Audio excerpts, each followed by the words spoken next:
Good morning and thanks for waking up with us this morning. We're here with our new sponsors, Marine Max, out on Panama City Beach with John and Bob, and we've got the deal of the week here, don't we, John?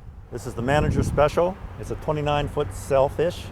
I'm gonna let Bob Fowler describe it to you and tell you all about the features and benefits.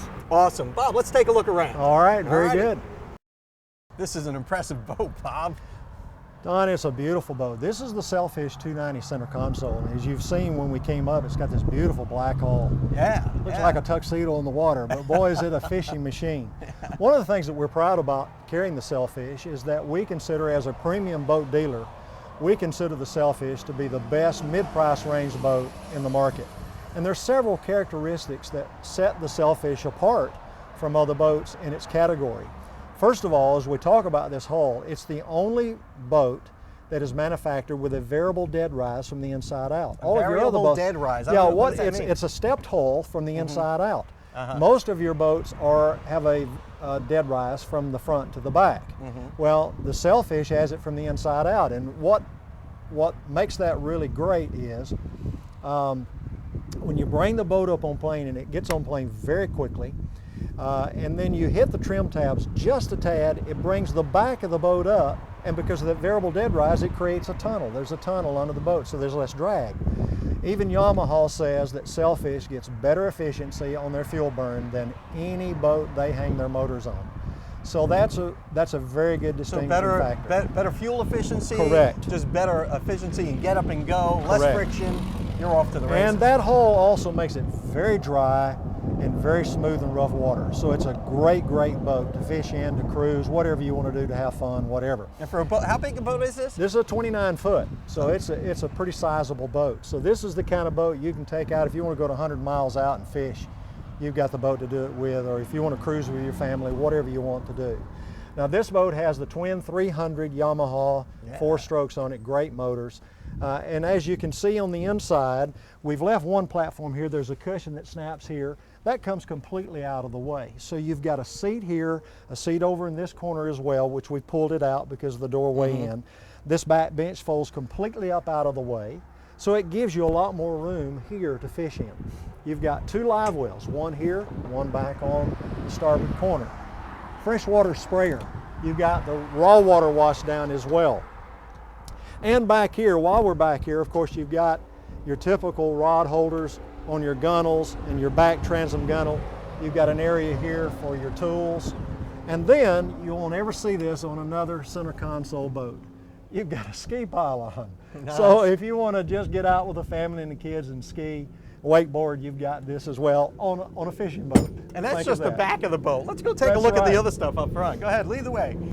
Now, first of all, you've got a very wide walk around, which makes it very nice. You catch a fish, you can bring it all the way around. Another distinguishing factor about this is really great, and the ladies really love this. You've got these back rests that comes completely out, or you can turn them and they become bolsters to lean against if you're fishing. Now we've got the cushions in now. They come completely out. If you're only fishing, then you don't have to step on your cushions. You've got a table, I'll show you that in just a moment, where it's stored, but it goes here. So very comfortable boat for the ladies. They love this. But another thing about the ladies and kids, this is a great family boat because Sailfish has the highest gunnels of any boat in their category. So that means, as you see, these gunnels are very high. So for small kids, for ladies, they really feel, you know, a lot of boats, when the ladies are sitting up here, they feel really close to the, you know, to the gunnel on the bow. So in this Sailfish, they feel really comfortable. Got the handrail that goes all the way back, as you can see. So you've got a very comfortable. Yeti cooler goes here, and so you've got a lot of room up front. Nice hard top, and if you want to walk around here, this is the console I was talking about. It's got a sink, a full head, and as you can see, a lot of room. I'm 6'2" and 6'2.5", and I can stand up in there. And then this is the table that is stored down here, and you've got storage for everything in the boat. Now, when we move to the center console in the helm area, one thing that people really like, even recently we have guys say, man, I haven't never seen a boat that's got this kind of room for electronics. A lot of our guys like side-by-side electronics. So you've got plenty of room and we install all the electronics, any of the electronics that you'd like. And of course, you've got your tacks for your Yamaha motors and your controls, your gearing, steering wheel, but you've got a lot of room for your electronics. This is another thing you will not see on most boats.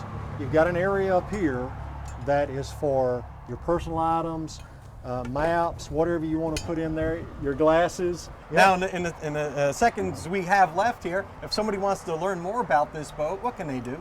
Well, we're at Marine Max right here at 3605 Thomas Drive, located at Treasure Island Marina. We'd love to talk to anyone, show you this boat, show you the other sailfish models that we have. And so we can give you a call, or we can visit the website too. The website is www.marinemax.com, and just look up the Panama City store, and it'll bring you the inventory. There'll be a lot of pictures of this boat, all the description of the boat as well. The number is 850-708-1317. Bob at Marine Max, thanks for showing us this beautiful Manager Special of the Week. You're welcome, Don. Good to have you. And we'll be right back after these messages.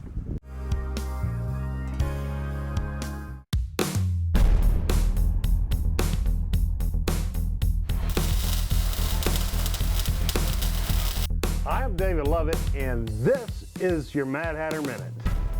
Your life literally rides on your tires, and tires are not cheap. To maximize your auto investment dollars, you need to be rotating the tires. After thousands of miles of driving, you have uneven tire wear. Rotating the tires equalizes the natural tread wear patterns by changing the position of the tires.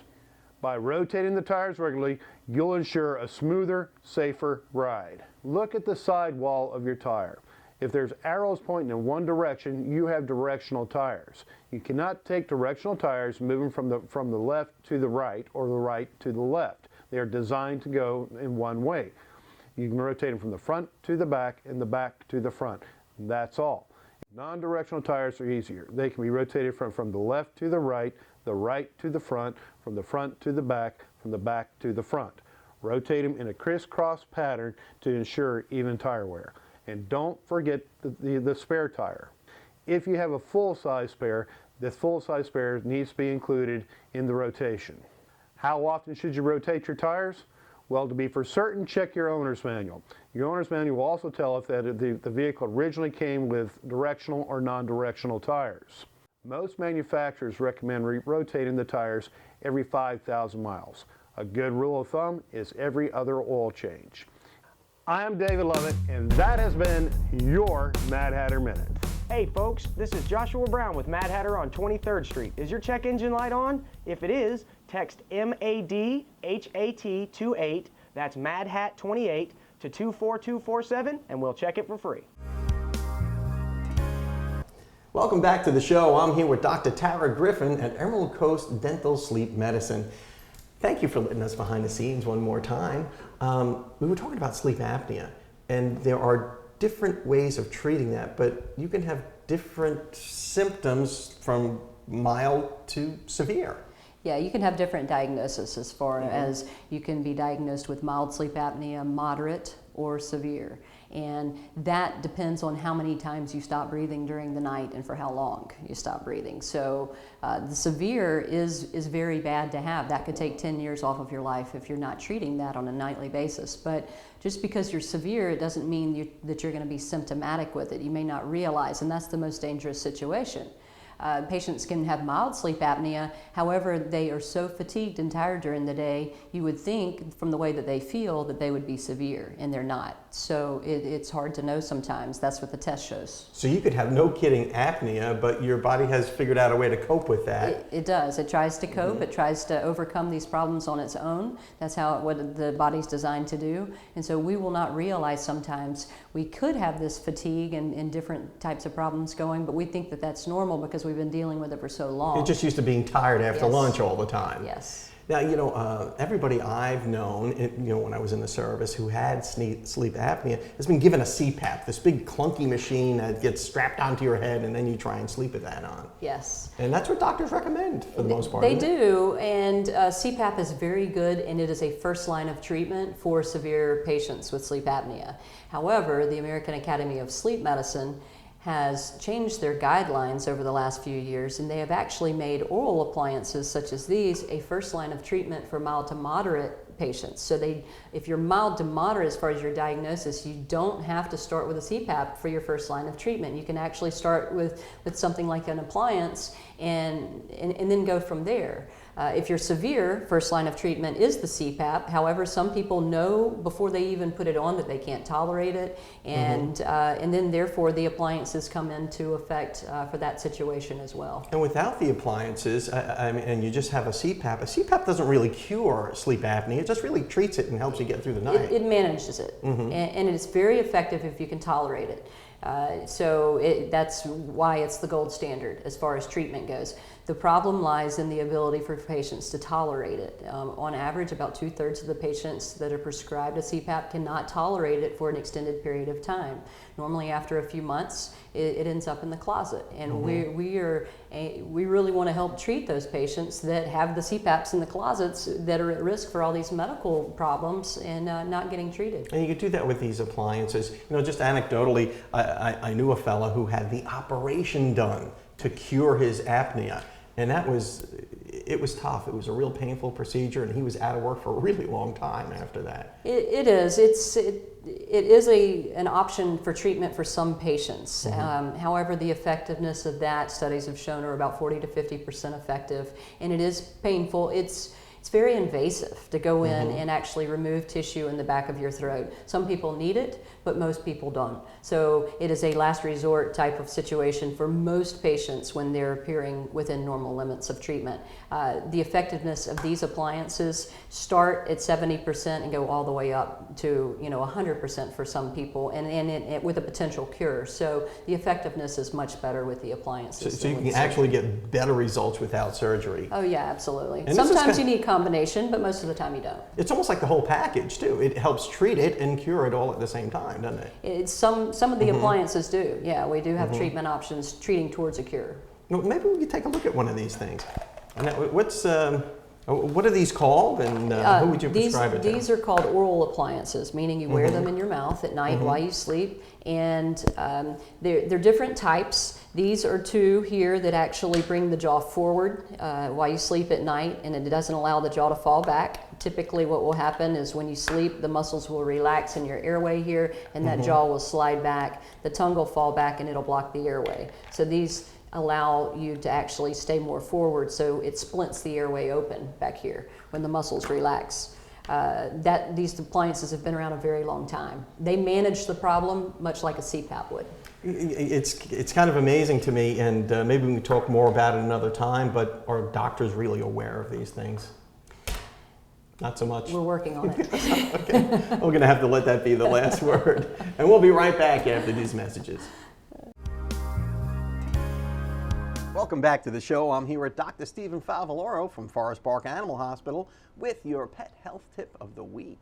Good morning. Good morning, Doc. Thanks for coming in. Thank you very much. Hey, we've got a little dog coming in for adoption from Bay County Animal Control, and he has heartworm, and they're treating him for heartworm. Is it safe to adopt a dog with heartworm? Absolutely. I mean, it'd be no different than owning your own dog that developed heartworms, So you have heartworm infection, you have heartworm disease. So heartworm infection is just when you have the heartworms in your body, you're not necessarily showing any signs of it. And heartworm disease is when you're sick from it. So if you have heartworm infection and you're asymptomatic and you're going through the treatment where they give the injections that kill the adults, you have to keep the dog quiet for 30 days, while the body is, getting rid of all the dead heartworms, and then you have to, go back for a check, and make sure that there's no problems, because sometimes they can throw, pulmonary thromboembolism, but they can do that whether you own the dog or adopt it or whatnot. As long as you keep it quiet, it really minimizes any side effects. When you say keep it quiet, what do you mean? Well, you don't want them like chasing squirrels in the backyard, taking it for a run, anything like that, because where the heartworms like to live, they like to live in the pulmonary artery, which is like from the right part of the heart to the lungs. So they just kind of live there in harmony, massaged by the blood as it goes through, and they don't want to kill the dog because they'll die too. But if you get too many, then you can start to have a problem. But when the heartworms die, now they're no longer attached to that pulmonary artery, so they can go into the lungs and have problems. Ooh, geez. But so you can't prevent them from getting excited when they hear the doorbell from the pizza commercial, or like if they hear you come home. But you can hide the toys and just kind of keep them in a normal thermic environment. So keep them from getting too excited. So I guess there's a test for heartworm. Is it a blood test? Well, there is. You can do a smear to look for baby heartworms, but that's really inaccurate, and it's early in the infection. You won't see them. But they're through genetics or engineering, they've been able to identify something called antigen that the female worms produce, and so you can detect that on the blood test after they've had the infection for 5 months or so. So a dog can be asymptomatic, presenting no symptoms at all, but actually test positive for heartworm. Absolutely. And but you can start treating a dog then, or you have to wait. That's what you want to do. As soon as you identify they have heartworm infection, you want to go ahead and start treatment. A lot of things need to be there for your dog to get heartworm. So you have to have a dog that's not on preventative. You have to have an environment that's warm enough. I know our little Sandy gets her little heartworm meds. Yeah, and there's regularly. preventative for that too. But it has to be at least 57 degrees outside. The humidity has to be at least somewhat there, because the way the heartworms transmitted to the dog through the mosquito bite, it's through their saliva. So if they deposit the saliva on the skin, it evaporates before the little L3 can get into the skin. It's got to be warm. It's got to be moist. You got to have dogs with heartworms in the area. Right. So when all that is available, then you have an area that can be endemic. So it's not really unusual, I suppose. If you're a stray dog, you got a good shot of getting. Yeah, if you're an outside dog or a stray dog and you're not on heartworm prevention and you live in the South, it's a good chance you're going to have heartworm disease. Yeah, and now it gone untreated, what happens? Eventually, what will happen is they'll get bit by so many mosquitoes that they'll start, and you need to have a mosquito to do this. Without a mosquito, you can't get heartworms. You'll get enough adult worms that'll live in the pulmonary artery that right heart is just pumping against all this resistance. And so eventually blood will start going around it to other arteries, and that's what will happen is you'll get pulmonary hypertension. And then the worms will eventually back up into the heart proper itself, and then they'll have what's called cable syndrome, and they'll die from that. I've seen the pictures on the internet of these hearts just crowded with these worms. Absolutely. But there's no reason in the world not to adopt a pet that may test positive, because it's really treatable, isn't No, it? if they're asymptomatic, you can treat it, you can clear the disease, and they'll live a normal life. And what's the treatment like? Do you have to go back multiple times? No, you just get a shot? Or it depends on how bad it is. You can do a half a treatment first and a whole treatment. If they're asymptomatic, usually we'll just do, financially, burden. We'll do one treatment, 30 days rest, check you, exam 30, at the 30 days. 6 months later, check to make sure you got them all. So you're just going to go back for a checkup to make sure that everything's free and clear? Yeah, just keep them quiet for 30 days. Sounds like it's pretty common. Absolutely. Yeah, so it's not a big deal. Well, it's a big deal, but it's also, It's a big deal to the dog. we treat it quite often, and they do very well. Well, that's good to know. Dr. Stephen Favaloro, Forest Park Animal Hospital, thanks for getting us smart on heartworm. And don't be afraid to adopt a pet who may have that, because it is curable. We'll be right back. Welcome back to the show. I'm here with our friend Marty Howe from Bay County Animal Services, and he brought his friend, Rocket. Rocket, yep. What is the story with Rocket? She's a cute little dog, or he? Yeah, he's a male. He's actually been neutered, had all his shots. But actually, whenever we bring an animal into the kennel, we always do some tests. One of the tests we do is heartworm test. So Rocket, unfortunately, is heartworm positive. So, which means that he needs a little extra care. Which actually, a lot of times when people come in, looking for the perfect animal. And so whenever you have one that's heartworm positive, it always makes it a little more difficult to get them adopted. So we're out there trying to see what we can do to try to find Rocket a good home. He's a great dog, as you can see. Loves to sit next to you. Loves people. He's got some spunk to him. He's about a 2-year-old. Okay. And he was actually just found as a stray, so we really have no history on him. other than just a little brown dog running the streets. Yeah, huh? a lot of times when we do our demonstrations at the kennel, since we've had him, we kind of use him because he's just so good with everybody. He just loves people. Mm-hmm. You know, he'll go out there and play with you, but he also loves to kind of just sit there and hang out with you too. He is cute too, So- and he's heartworm positive, but that is totally treatable, isn't it? Correct, it is. And what we like to tell people is, we don't like to recommend treatments. What we say is, call your local vet. Mm-hmm. You'll find it for them because each vet may treat it a little differently than another. Mm-hmm. So we say, call your vet, find out what the financial responsibility might be, and if it feels like it's something that you're willing to take on. then come take a look at Rocket and try and make him part of your home. But you know, if somebody wants to adopt Rocket, you know, you're going to give this dog away with a clean bill of health, right? Right. I mean, you don't have to worry about any of that, do you? You know, with the exception of actually having to, you know, he's going to have all of his shots, his microchip. He's already neutered. The only thing is, you know, you would actually have to you know, continue treatment for the heartworm until So you go back to your vet for a follow-up with Right. Rocket. So Rocket needs a little TLC. a little bit, yeah. But what a lovable dog, and what a cute little dog, and just like he was just living on the streets, like Yeah. a little street waif. You know, there, you know, and he's a small dog, but he's still a durable dog. You know, Yeah. so it's still going to be good with kids. You know, and just loves everybody. Any idea what breed that may be? Well, he's definitely got a lot of dachshund in there. Yeah. There's a little something else, I'm not really sure what it is. Uh-huh. But whatever it is, you know, whatever his mix is, it's made for a really good dog. Well, he is just the cutest guy, and if I didn't already have a dog, I would take him with me because I like those little guys Yeah. like that. You know, he's just about the right size for Oh, me. sure. You know, anything bigger than that is a little overwhelming. And that's 767-3333 if you want to adopt Rocket and take him home. Or you can come see us right at 6401 Bayline Drive. Thank you so much, Marty Howe from Bay County Animal Services, and thanks for bringing Rocket in. I hope Rocket finds a home. Well, thanks for having us. And we'll see you next time.